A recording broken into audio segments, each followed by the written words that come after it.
Então, eu diria que, no caso brasileiro, é muito claro, né, que há transformações da política externa, mas me parece que há um processo mais geral de internacionalização da política e esse processo é visível, né, no caso da sua transformação.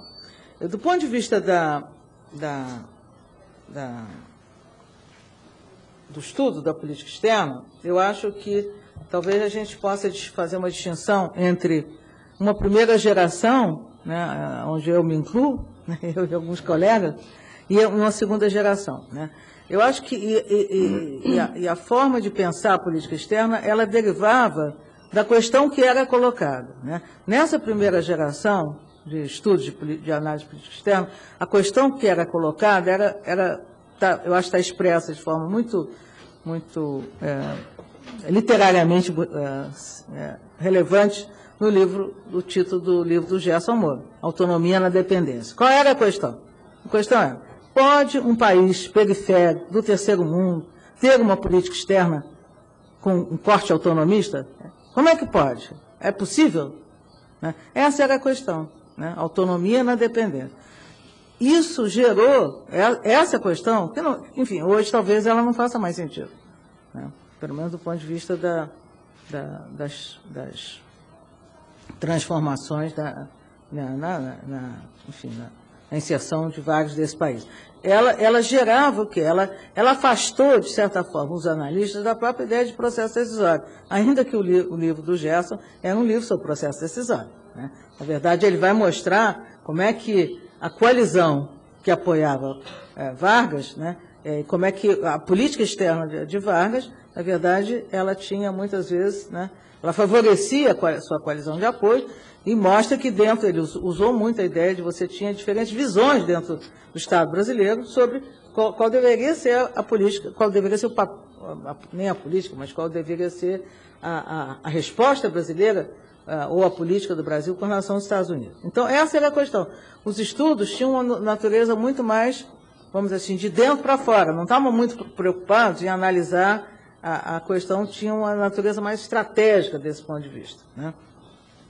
Eu acho que a segunda geração, que já vai pensar a política externa, a análise da política externa, no contexto da globalização, no contexto da erosão do plano externo, do plano interno, né, voltou a privilegiar, privilegiou exatamente a expansão da agenda. A expansão da agenda, a expansão dos atores, né, e, portanto, a mudança, a questão do processo decisório. É quase que inevitável quando você fala de a expansão de atores, expansão de agenda, você está se referindo a quê? A formulação e implementação da política, né? E, portanto, a ideia de processo decisório, né? Que essa é uma tradição muito grande na análise de política pública, né? E aí esse olhar interno, eu acho que ele aparece, né? E, sem dúvida, e aparece dessa forma, né? Isso é, novos atores, tem a ver com novas burocracias públicas, por exemplo, as burocracias de comércio, de investimento, de defesa, né, que também passam a atuar no plano externo, né, porque a agenda brasileira se modificou, né. Então, você tem um conjunto de outros atores, né, de outras burocracias, né, que são envolvidas na política externa. Novos atores sociais, né, empresários, sindicato, movimento social, organização não governamental e as unidades subnacionais. Há uma explosão de atores que é fruto, ela é fruto do processo que a gente pode chamar de globalização, né? Que o processo de globalização levou à internacionalização da política. Então, eu acho que isso a meu ver, é um pouco inevitável. Então, mudou a agenda. E, ao mudar a agenda, evidentemente, você tem de mudar a forma de estudar, né? Você olha para dentro. Se tem novos atores, se tem novas agendas, você tem de olhar... Não, quais são esses atores? Quais são essas agendas? Não faz mais sentido uma análise mais convencional da política externa. Bem, então, eu diria que todas essas mudanças, a meu ver, elas têm, e eu vou listá-las rapidamente, alguns aspectos muito relevantes, né, e que aproximam mais a política externa de política pública. A primeira delas, e que não ocorre apenas no caso brasileiro, é a ideia da diplomacia presidencial. Né? Isso é, que o presidente possa ter uma agenda. Porque eu estou fora do... Desculpe, esqueci. Perdão. A primeira delas é a ideia da diplomacia presidencial. Né? Que o presidente possa ter uma agenda de política externa. Né? Tradicionalmente, no caso norte-americano, os presidentes sempre fizeram diplomacia presidencial. Né? No nosso caso, que parece algo novo. Né? Isso, evidentemente, significa que você, esse presidente, tem de ter uma assessoria internacional. Porque o presidente pode ter algumas ideias sobre política externa, mas para que ele tenha uma voz, né, que seja minimamente respeitada, ele tem que ter uma assessoria internacional. Isso cria um equilíbrio maior entre a presidência e a principal agência de formulação de execução, que é o Itamaraty. Né? Tradicionalmente, não existia, existiu em alguns momentos. Né? No caso brasileiro, existiu em alguns momentos. Não na época da ditadura, mas na época do período republicano, pós-Segunda Guerra, nós tivemos esse momento. Isso cria um outro espaço de formulação que é importante, equilibra mais. E, evidentemente, isso é fundamental. Né? No caso norte-americano, além do Departamento de Estado, você tem US, como é que chama? O National Security Advisor, né? Que é uma assessoria direta à presidência. Né? Isso é E parte disso é função da própria transformação, né, em que os eventos, muitas vezes, exigem, né, a participação in loco, né, dado que né, a comunicação é imediata, a televisão é imediata, enfim. Então, tudo isso faz parte de uma certa... A mídia se tornou muito importante na política externa. Né? A ideia da mídia, né, de aproveitar os recursos da mídia, é parte da política hoje. E, portanto, da política externa também. E a diplomacia presidencial é uma consequência disso. Né? O segundo aspecto importante é a ideia, que já chamei a atenção aqui, da internacionalização dos atores, né, que antigamente estavam muito mais voltados para dentro e hoje tem foco externo.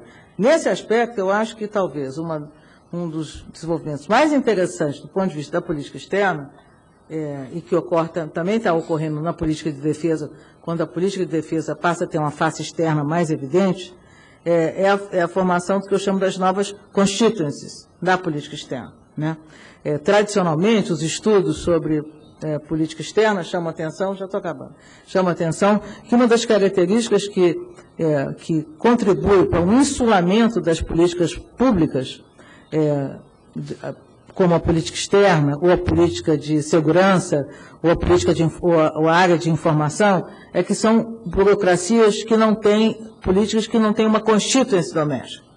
Né? Então, a tendência é que elas fiquem muito mais insuladas nos processos democráticos. Por quê? Porque como elas não têm uma constituição, não têm grupo de interesse, né, que de alguma forma esteja envolvida, o próprio Congresso, que deveria exercer o papel de fiscalização, né, de accountability da política externa, não tem interesse. Né? É um livro clássico sobre a CIA, exatamente chamando a atenção sobre isso, que a falta de constituency da política, né,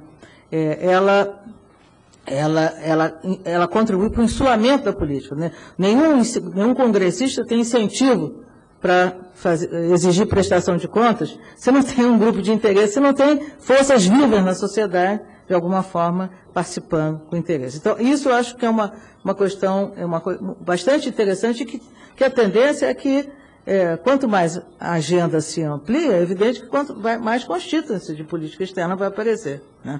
Não vai ficar discutindo, não vai apenas coisas discutir questões muito que são questões que afetam pessoas, afetam outras políticas, etc. O terceiro aspecto que é interessante, né, que eu acho que até por consequência, a modificação da matriz institucional da política externa. O papel do Congresso. Aumentou o papel do Congresso. Né? toda uma forma de fazer oposição, como é que a política externa se torna uma questão de, muitas vezes, da agenda da oposição, digamos, como uma forma de oposição à política, seja do ponto de vista usando todos os instrumentos que existem legislativos, do tipo, né, pedindo vista do processo, atrasando o processo, uma forma vamos dizer assim, do processo político. As burocracias econômicas, né, a CAMEX, o BNDES, né, todas essas hoje têm participação, atividade, e o papel do judiciário, tanto é um pouco esquecido, mas que tem muito importante na dimensão das comunidades brasileiras no exterior, na imigração, passa pelo judiciário. Então, quer dizer, estou dando exemplo aqui vamos dizer assim, de mudança da matriz em função da própria mudança da agenda. Um terceiro aspecto, um quarto aspecto, até me foi sugerido pela Letícia, que é a dimensão, né, em que ela trabalha, a Mônica, que é a internacionalização da política pública, né? A política de saúde, a política agrícola, enfim, todas essas também, na esteira da cooperação, é evidente que elas são internacionalizadas também, né? E isso é um dado novo. E a última questão, que eu acho que é uma questão, enfim, que me interessa, que é a própria ideia da politização da política externa, mas num sentido muito preciso, que isto é, como qualquer outra política pública, a política externa passa a contar com apoio ou oposição doméstica, como ocorre em qualquer contexto poliárquico. Só não existe em contextos não poliárquicos, né? E não necessariamente politização significa que a questão da política externa participa da agenda eleitoral. Não é verdade, não. Se mostrou, na verdade, ela não foi um divisor de água nessa eleição, não está sendo. As questões de política externa atingem apenas um público que já está engajado numa das candidaturas, até porque, também, novamente, não é uma especificidade brasileira, a política externa, ela importa apenas para essa pequena comunidade de política externa. Esse público atento, attentive public, acho que é do Alma essa expressão, no sentido de que ela não tem, ela não existe, né, ela não é uma questão que provoque, vamos, realinhamentos, né, a não ser quando é uma questão de guerra ou paz, né, sem dúvida.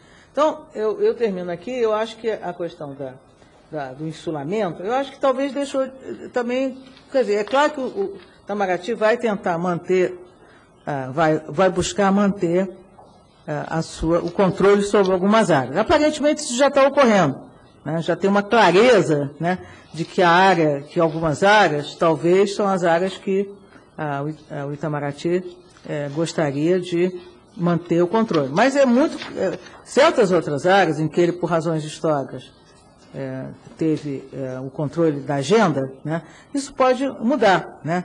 Toda a área de comércio, toda a área de investimento, hoje é uma área que envolve uma pluralidade de atores dentro das burocracias, né? A CAMEX foi uma maneira de resolver isso, né? Ela pode ser mais efetiva ou menos efetiva, depende muito do presidente, né, em questão. Mas certamente, quer dizer, eu acho que quando a gente fala em pluralidade de agendas e de atores, né, eu acho que a questão talvez fique menos importante. Uma questão que eu acho que talvez cabesse discutir, aí eu deixo para a plateia, é o seguinte, quer dizer, se fizermos a identificação de política externa com política pública, a dimensão da autorização estatal, ela se impõe. Ora, será que todo mundo concordaria com essa identificação? Do meu ponto de vista é o seguinte, se você fizer essa identificação, eu acho que é difícil você retirar da ideia de política pública ou política externa a ideia da autorização estatal, porque senão tudo é política pública, né? Qualquer ação, eu acho que a agência, a ideia de que processo e relação não é política pública, né? E a ideia da autorização estatal. Mas isso é na minha definição de política pública, né? Porque, de outra forma, eu acho que você perde um pouco a especificidade do que seria a política pública e a política externa. Obrigada.